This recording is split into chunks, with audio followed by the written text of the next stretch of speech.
Bonjour à tous, voici la minute du bonheur. Et aujourd'hui, guérir.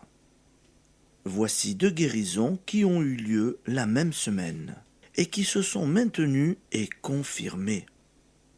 Les malades sont aujourd'hui en excellente santé.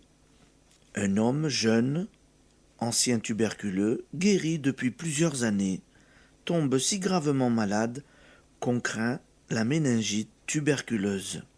Son entourage le tient pour condamné et le pleure déjà.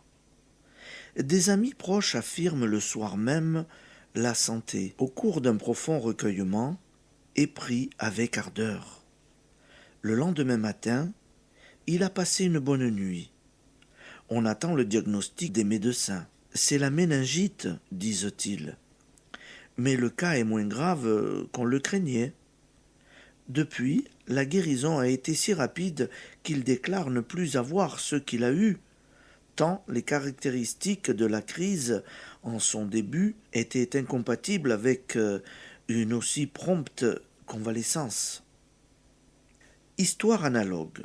Il s'agit cette fois d'un jeune acteur de cinéma qui commence une pleurésie 8 jours avant le début d'un film. S'il ne peut pas jouer à la date prévue, il perdra son contrat. Sa mère se garde de parler de maladie, affirme la santé avec une foi intense. Et 8 jours plus tard, il était au studio. Cette dame me dit « Les médecins déclarent cette crise atypique », c'est-à-dire que la pleurésie diagnostiquée au début s'est si extraordinairement éclipsée qu'on ne peut dire ce que mon fils a eu. Application. Cela vous montre comment il faut procéder pour enrayer un mal, même brutal.